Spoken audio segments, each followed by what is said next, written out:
박구용이라는 민주당 연수원 원장이라는 자가 서부지법 사태를 일으킨 젊은 특권들을 거론하며 외로운 늑대라고 하면서 스스로 말라 비틀어지게 만들어야 된다. 이런 말을 한 것은 최근에 윤석열 탄핵 반대 시위에 2030이 많이 참여하니까 거기에서 혼란을 느끼는 민주당의 지금 내면이 노출된 것이다. 그렇게 저는 보고 있습니다. 지금 좌파 매체들이요, 스스로 2030이 지금 제대로 교육이 되지 않아서 또 자기 정체성이 부족해서 또 정치에 대해서 무조건 비판적으로 보면서 지금 기성 여야 정치에 멀리하고 있다. 이런 건 또 인정을 해요. 그 중에서 특히 2030 남성을 중심으로 이중적 소외를 느낀 남성들이 지금 급격히 우파화되고 있다라는 이야기도 하고 있습니다.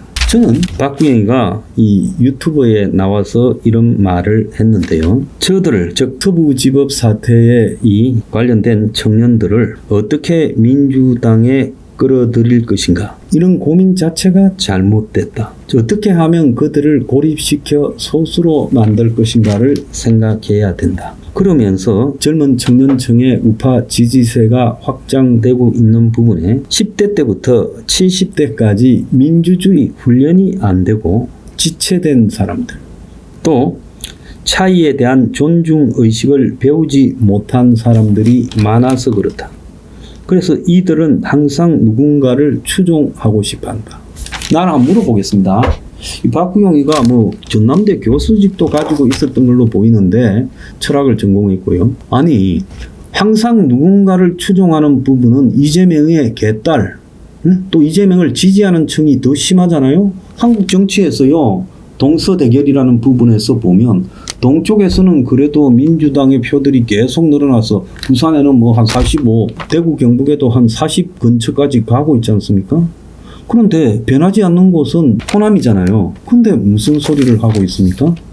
자, 호남 사람들은 누구를 추종하면서 이렇게 변하지 않는 겁니까? 머리는 누구보다 많이 굴리지만 사유는 없고 계산만 있다. 이것은 고쳐지지 않는다. 희망을 갖지 마라. 자, 2030이 머리를 누구보다 많이 굴린다. 저는요, 그래도 2030이 좀 나이 든 세대들보다는 순진하다고 보고 있습니다.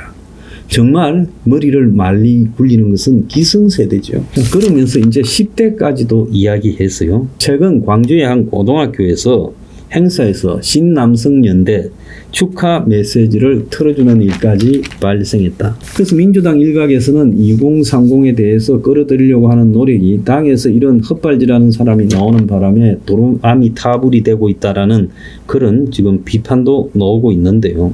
이 사람들은 이번에 처음이 아니라 2030 남성들에게 정보를 알려주겠다. 여자들이 탄핵 찬성 집회에 많이 나오니까 거기 나와서 여자 만나라. 이런 이야기까지 했어요. 진짜 2030의 지지를 민주당이 얻지 못하는 것은요, 친북 좌파에 대한 일관적인 지원, 진짜 2030들의 분노는요, 친북 좌파들은 북한에 대한 일관적인 동정과 지원, 이런 것들이요 2030을 분노하게 하는 거예요. 그들은 대학 시절에 주사파의 영향에 벗어났어요. 40대, 50대까지는 영향이 있었죠. 그렇기 때문에 얘들은 주사파라는 것을 보지 못한 상황에서 북한에 대해서 이렇게 우호적으로 돈도 주고 공단도 지어주고 계속 뜯기면서 북한을 더 챙기는 친북 좌파 진영에 대해서 이해를 하지 못하는 거고, 자, 외노자 문제가 심각하고 그 외노자의 절반가량이 중국계인데, 그래서 지금 외노자와 중국에 대한 반대 의식이 심화되고 있는데, 이 좌파들은요 어떻게 합니까? 외노자를 갖다가 인권을 보호해야 된다 하고 중국에 대해서 친중을 하잖아요. 그리고 또 페미니즘에 대해서도 우호적이잖아요. 이래서 2030 남성들을 중심으로 지금 비판이 강해지고 여성들 일부도 동조하는 그런 상황이 벌어지고 있는 겁니다. 그러니까 자신들의 친북, 친중, 또 친외노자, 그리고 친페미, 이런 것들 때문에 벌어지고 있는 2030의 이탈을요, 내 탓이다라고 해야지. 또라이 몇 명 있는데 그 애들은 말라 죽여야 된다. 끌어들일 필요도 없다. 걔 또라이들이 이 사유를 제대로 안 하고 머리만 굴리다가 저리 됐다. 내가 사유를 제대로 한 사람이 이재명을 지지할 수 있는지 한번 물어보겠습니다. 요즘 유시민이가 이제 늙어가지고 어디 뭐 권력에 조금 탐이 났는지 지금 이재명을 공격하는 김경수, 임종석, 김부겸 등에 굉장히 비판적으로 말을 했죠. 임종석이가 얼마 전에 이재명 주변에는 아부파만 있다. 한 표도 더 벌어오지 못할 애들만 있다. 이번에는 달라져야 된다. 이렇게 말을 했고 지난 대선 때도 빨간불이 깜빡이는데 앞만 보고 가다가 이렇게 됐다.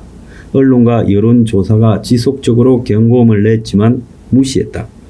당내도 통합이 아니라 밀어냈다. 심지어 내가 지원 유세를 할라 해도 오지 말라고 했다. 이렇게 했어요. 그런데 유시민이가 지금 이재명의 입장에 서서 유튜브에 나와가지고 비명계 삼김, 김동연, 김경수, 김부겸, 임종석을 싸잡아 비판했는데 김동연을 향해서는 대선 출마했다가 단일화감도 아닌데 민주당에 들어와 공천받아 경기도 지사가 됐다. 그런데 지금 김동연이 사법 리스크 운운하는 것은 배신자다. 김부겸에 대해서는 이 사람은 자기 팔자를 넘어서 총리까지 했다. 겸하게 살아라. 이렇게 말했고 김경수는 지금 국면에서는 착한 2등이 되는 전략을 써라. 이래 말하면서 이재명한테 지금 비판하는 사람들을 싸잡아 공격했어요. 그런데 과거에 이제 유시민이가 했던 유명한 이야기가 있죠. 유시민이는 지금 나이가 올해 66세일 겁니다. 그런데 지난 2004년에 그가 45 먹었을 때 한 대학 강연에서 30, 40대의 훌륭한 인격체였을지라도 한 20년이 지나서 60이 넘으면 내 세포가 변해 전혀 다른 인격체가 된다. 내 원칙은 60대가 되면 책임 있는 자리에 가지 않고 65세부터는 절대로 가지 않겠다는 것이다 라고 했어요. 그러면 유시민은 지금 65세가 넘었으니까 이제 입을 다물고 산에 들어가서 살아야지 이런 짓거리를 합니까? 유시민이요. 지난 2023년요. 9월 22일 날 노무현 시민센터 개관 1주년 공개 방송에서 그때 이재명이가 이제 영장실질심사 국회 체포 동의안이 통과돼 가지고 대기하고 있었는데 자, 그 자리에서 유시민이가 2030 남자애들한테 말하고 싶다. 이 사태에 대해 그들의 책임이 상당히 있다. 이거 내 방송 듣고 20, 30대들이 우리 보고 유시민이 쓰레기라고 했다고 생각할 텐데 나는 쓰레기야 너희들이라고 말해주고 싶다. 2030 여성 유권자는 지난 대선 때 충분히 자기 몫을 했다. 여자들이 나라를 구하지 않으면 진짜 위험하다. 이런 이야기를 했어요. 그래서 유시민이가 60세가 되면 내가 썩는다는 말을 본인이 실천으로 증명해주고 있다는 거예요. 자, 사람이 뿌린 말은 항상 자기에게 돌아옵니다. 최근에 가장 비루한 자가 유시민이다. 저는 그렇게 생각합니다.